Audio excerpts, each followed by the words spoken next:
Bonjour à tous, donc j'ai continué le topo gastro-entérologique. Alors, donc, on va passer assez rapidement sur l'introduction puisque le topo a déjà commencé. On est membre, nous aussi gastro-entérologues, on a une petite place, on est quand même membre de l'équipe pluridisciplinaire bariatrique et on a surtout des relations privilégiées avec les chirurgiens digestifs, que ce soit avant ou parfois après une chirurgie. Les places de l'endoscopie thérapeutique dans le domaine bariatrique, finalement, c'est pour l'instant des niches. Ça correspondrait à des gens qui refusent absolument l'idée d'avoir une chirurgie, mais qui ont une indication. Comme le disait le docteur Dalbiès, éventuellement, peut-être qu'il y aura un créneau pour les BMI qui ne sont pas extrêmes. Ensuite, il y a certaines équipes qui utilisent une technique d'endoscopie pour commencer l'amaigrissement avant une chirurgie radicale. Donc en fait, les techniques d'endoscopie, on peut les classer en deux groupes. Il y a des techniques qui touchent la cavité gastrique et les techniques qui vont toucher l'intestin grêle. Alors les techniques qui touchent la cavité gastrique, elles vont avoir pour but un effet restrictif. Il faut diminuer le volume pour entraîner plus rapidement la satiété. Les techniques qui touchent l'intestin grêle, elles sont peut-être un petit peu plus subtiles, puisqu'elles essayent de jouer sur le rôle métabolique de l'intestin grêle, que ce soit dans la régulation de l'insulinosécrétion ou dans l'induction de la satiété. Donc les techniques gastriques, on va passer rapidement sur le ballon, puisque on vient d'en parler. Et ensuite, on a donc des techniques qui sont en développement. Alors pour ça, je vous en ai cité au moins deux. Donc il existe ce qu'on appelle maintenant des gastroplasties endoscopiques. Donc le principe, c'est de faire une plicature de la paroi gastrique en utilisant des systèmes de suture endoscopiques qui sont capables d'aller attraper les couches musculaires de la paroi gastrique. Donc on a sur le modèle de la sleeve la possibilité de réaliser un manchon de la cavité gastrique. Ça ressemble à la sleeve, ça ressemble aussi à l'applicature. Donc il y a différents systèmes qui sont utilisés pour faire ces applicatures, soit le système Apollo qu'on verra un peu plus tard, soit un autre système qui s'appelle POS, qui est un système de suture endoscopique. C'est à évaluer quand même, donc ce sont des techniques qui sont nouvelles mais qui font déjà l'objet de publications, avec une publication quand même une revue de référence en endoscopie. Bon, c'est que 10 patients pour l'instant, avec un BMI à près de 45. Chez 6 patients, il n'y a pas d'effet secondaire très, très net, et puis surtout, il y a des pertes d'excès de poids de 30%. Voilà, vous voyez surtout le cliché radiographique. On est assez près finalement sur ce cliché de ce qu'on peut voir lorsqu'on fait un TOGD à des gens qui ont eu une sleeve. Alors, ça c'est un système qui est assez original, qui est pas cher. Ça s'appelle le système Aspiracist. Donc c'est la réalisation d'une gastrostomie, comme on en met très souvent dans notre spécialité. Donc le premier temps, c'est la mise en place d'une gastrostomie. Et puis ensuite, une fois que la cicatrisation au bout de quelques semaines est faite, il y a un système d'aspiration qui est couplé à l'orifice de gastrostomie. Et donc, 3 fois par jour, les sujets vont aspirer leur contenu gastrique. Voilà. Alors ça, c'est développé en Suède, avec donc là aussi une publication d'endoscopie cette année. Qui montre donc un bénéfice en termes d'excès de perte de poids et de perte pondérale. Bon, on a un peu l'impression de jeter à la poubelle ce qu'on mange, mais ça mérite d'exister. Alors, dernière intervention sur la cavité gastrique, c'est la suture des anastomoses gastro-jéjunales. Donc, je vous en parle parce qu'on est en cours d'un protocole au CHU de Montpellier. Donc le ratio, c'est que même chez les patients qui ont une chirurgie à type de bypass, il y a très rapidement des reprises de poids, et ça dès la première année. Et lorsqu'on regarde à peu près plusieurs années après le bypass, on voit que les gens ont repris généralement un tiers du poids qu'ils avaient perdu. Alors il y a plusieurs facteurs qui interviennent, il y a bien sûr les éléments nutritionnels, environnementaux, et puis il y a des éléments mécaniques aussi, avec le temps, l'apparition d'une dilatation de la cavité gastrique, mais également de l'anastomose gastro-jéjunale. En se dilatant, on perd un petit peu l'effet restrictif de cette technique.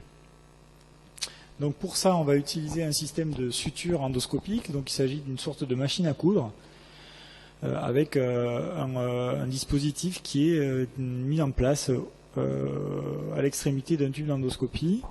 Et si vous voyez schématiquement, ceci représenterait une anastomose gastro-jejunale. Le but est de réduire le plus possible le calibre de cette anastomose gastro-jejunale et éventuellement y associer quelques plicatures gastriques pour réduire le volume de la cavité gastrique. Donc, est-ce que le film va marcher? A priori, oui. Ou non?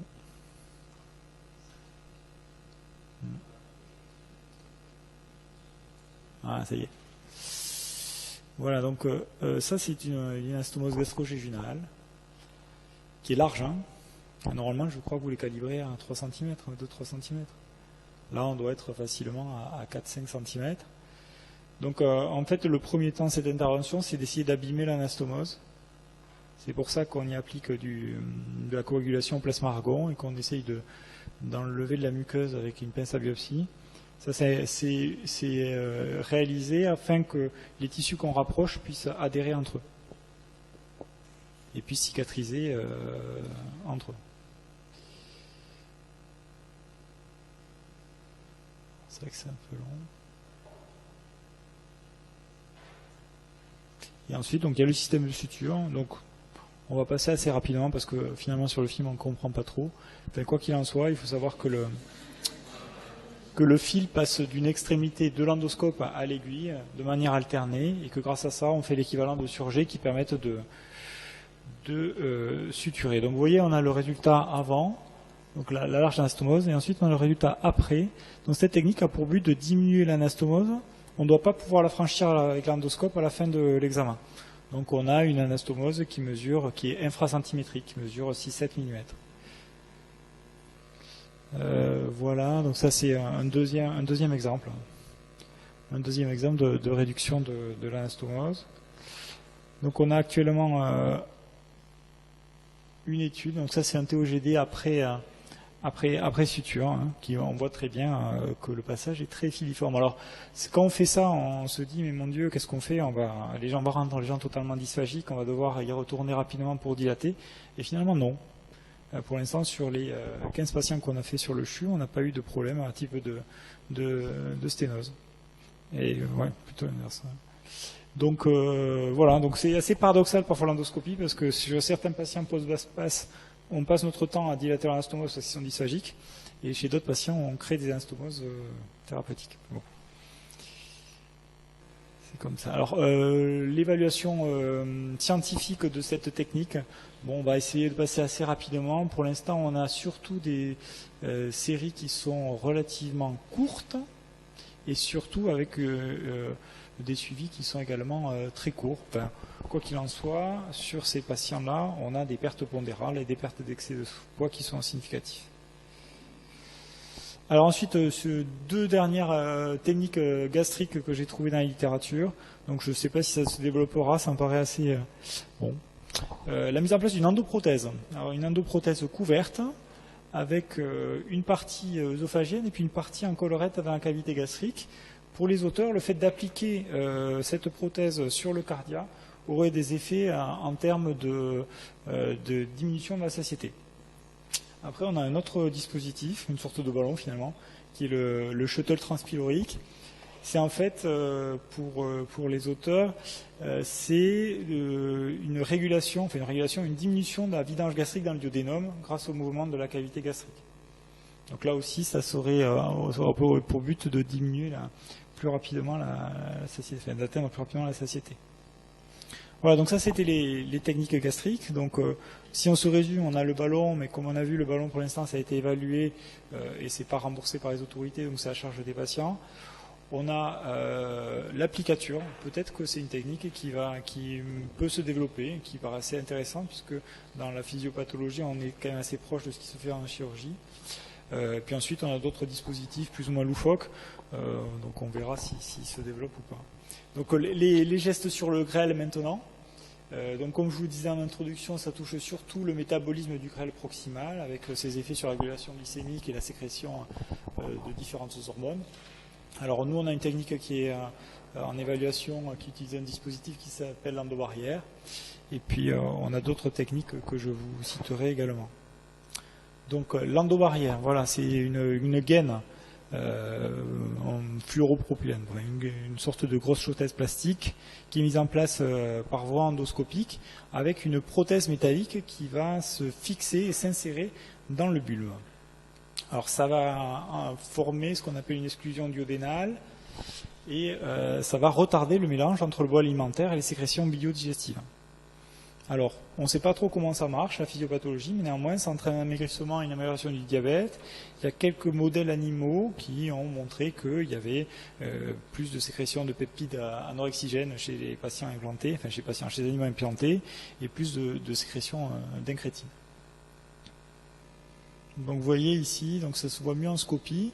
Vous avez un endoscope qui est il est très recourbé parce qu'en fait il est tout le long de la grande courbure gastrique. Puis ensuite le virage, c'est quand il passe dans le duodénum. Donc ça se met sous contrôle scopique avec la mise en place initiale d'un guide.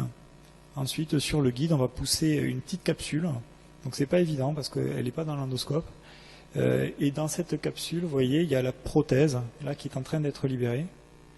Et ensuite, il y a un dispositif de ballon qui permet de larguer la chaussette, là, qui est, vous voyez, sur le cadre duodénal, et qui arrive jusqu'au niveau de la première anse jejunale. Donc, il va couvrir tous ces segments digestifs, avec l'image endoscopique. Alors là, on a l'évaluation actuelle de l'endobarrière d'un point de vue scientifique.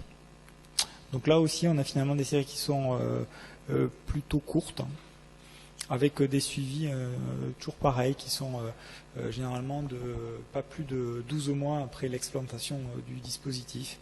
Et c'est un petit peu le grand point d'interrogation. Qu'est-ce que ça devient à long terme ces patients qui sont implantés donc pendant 1 an et puis ensuite qui sont sans dispositif? Est-ce qu'ils vont vraiment avoir une rémanence de leur perte de poids ou est-ce qu'ils vont reprendre tout le poids qu'ils ont perdu? C'est très difficile à dire. Pour les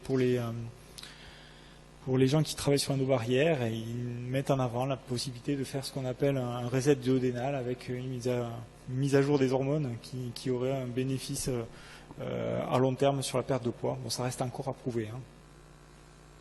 Voilà. Donc bon, on va passer assez rapidement. C'est-à-dire que sur les éléments du syndrome métabolique aussi, l'endobarrière est efficace, que ce soit sur l'insuline, mais aussi les autres éléments comme l'hypertension ou les dyslipidémies. Juste un mot pour dire quand même que c'est pas dénué de complications potentielles ce dispositif. On peut avoir des échecs de pause, donc c'est pas négligeable quand même, de 4 à 14% dans les séries de la littérature. Ensuite, ça peut migrer, même si la prothèse, comme vous voyez, l'élément métallique, les ancres ont été agrandies de manière à être plus stables dans le bulbe. Souvent, on a des effets secondaires mineurs, donc des nausées, vomissements, des douleurs épigastriques qui durent quelques jours, voire 1 ou 2 semaines. Mais il y a également des complications majeures et des hémorragies dans 2% des cas. La possibilité d'avoir des occlusions par obstruction du dispositif. La possibilité théorique au moins de faire un stripping ou une perforation de l'estomac ou de l'œsophage en retirant le dispositif. On a maintenant des cas décrits de pancréatite aiguë et décrits dans la littérature qui seraient de l'ordre de 3%. Donc ces pancréatites, elles seraient peut-être liées au fait que le dispositif en migrant va venir titiller la papille majeure. Enfin aussi on a des abcès hépatiques. Et notamment après l'ablation du dispositif. Alors peut-être des micro-perforations qui fusent et qui vont aller dans le foie. Il faut savoir qu'on a actuellement en nous donc une étude qui s'appelle Endométab qui évalue l'endobarrière versus le régime diététique. Les Américains avaient également une étude qui s'appelait Endotrial qui était à peu près sur le même modèle. Cette étude a été arrêtée par la FDA parce qu'ils ont eu 4 abcès hépatiques. Nous à l'heure actuelle, Endométab n'est pas arrêté, les inclusions continuent. Lorsque le laboratoire a refait la biblio et repris ces cas, ils ont estimé que l'incidence de l'abcès hépatique était de l'ordre de 1%. Donc en France, à l'heure actuelle, on peut mettre des endobarrières dans le cadre de l'étude Endométab, sinon le dispositif n'est pas disponible à la vente. Voilà, donc cette étude, je vous en parle rapidement puisqu'on y participe. C'est une étude randomisée en 2 pour 1 avec les patients qui sont suivis pendant 24 mois, pendant l'implantation 12 mois et après implantation. Et ensuite, les patients du bras contrôle qui a la possibilité à leur demande d'être implantés. Donc ça, on va passer, ça peut être pas intéressant. Alors enfin, dernier dispositif grêle. Quelque chose qui a été décrit également, qui me paraît une technique qui est intéressante sur le principe, mais qui me paraît très agressive néanmoins, qui consiste à faire une destruction par radiofréquence de la muqueuse duodénale. Donc c'est le premier temps de cette technique, c'est une injection sous muqueuse dans les parois du duodénum, et le deuxième temps c'est une thermoablation avec la radiofréquence. Donc ça créerait les conditions proches finalement du maladie cœliaque, entraînant une destruction de cette muqueuse. Voilà, donc il faut savoir que ça existe. Est-ce que ça se développera? Ça, je vous le dirai peut-être dans quelques années. Après, on a le super endobarrière avec la gaine qui est larguée directement dans l'œsophage et qui va directement. C'est donc au lieu de faire 70 cm comme l'endobarrière, c'est une gaine qui fait 1,20 m. Voilà, donc en conclusion, comme vous avez vu, il y a beaucoup de dispositifs qui sont en développement.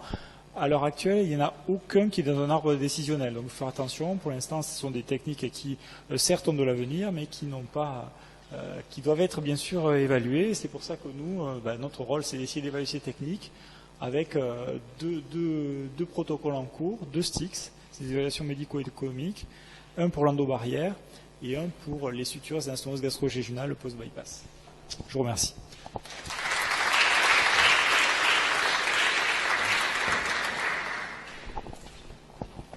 Merci pour cette présentation très claire. Moi, j'avais... peut-être qu'il y a des questions dans la salle.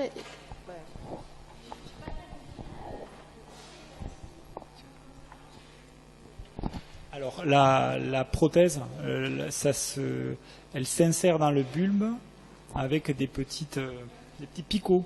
Ces petits picots, on peut très bien imaginer qu'ils vont un peu trop loin et que par là, il y ait une contamination et donc la contamination du foie.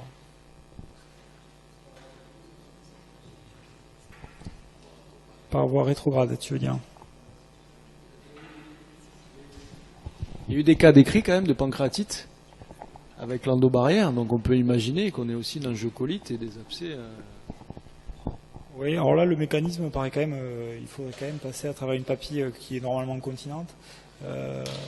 Non, les pancréatites, sur la revue que j'avais vue, ils pensaient plus à un problème de migration et de compression mécanique de la papille, mais par le dispositif qui serait descendu, plus que par un mécanisme de reflux jejunal.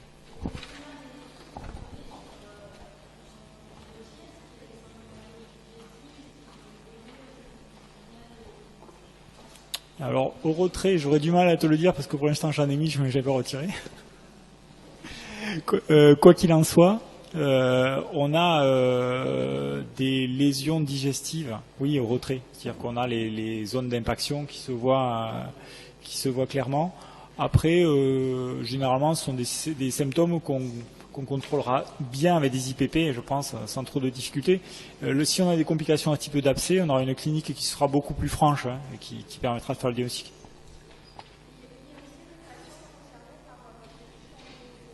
Alors nous, c'est à partir de 35 ou 30 avec comorbidité. Une question sur, donc, préciser que c'est un traitement qui est temporaire. Combien de temps tu le laisses en place, l'endobarrière? Alors, le traitement, c'est 12 mois. Après, tu l'enlèves. Et donc, il y a des séries de réimplantation. C'est-à-dire qu'il y a déjà une série de réimplantations. Et réimplantation, 12 mois, 1 an d'arrêt, 18 mois après. Voilà.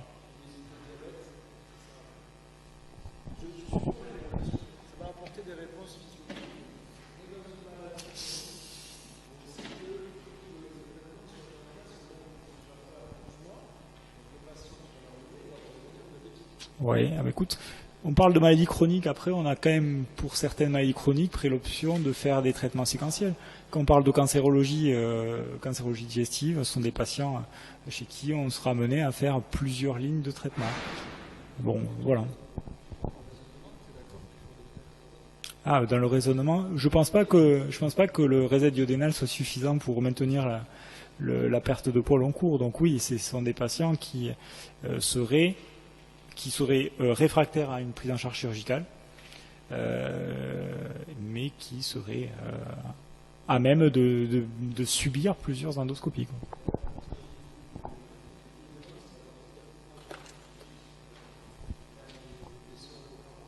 Ouais, le côlon droit, ouais.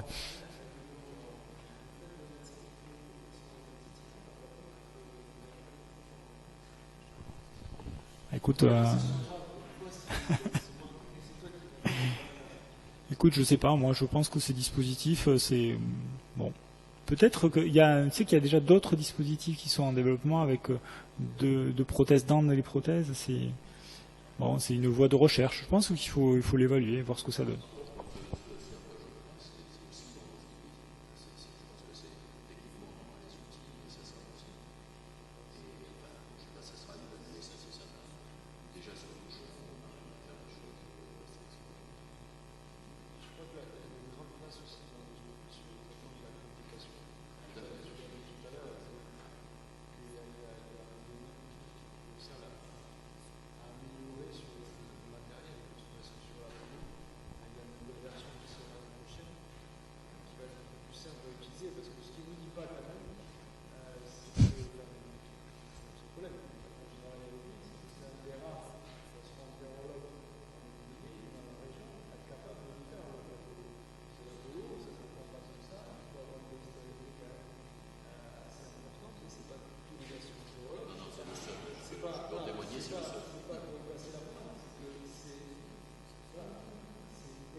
C'était le mot de la fin, quoi.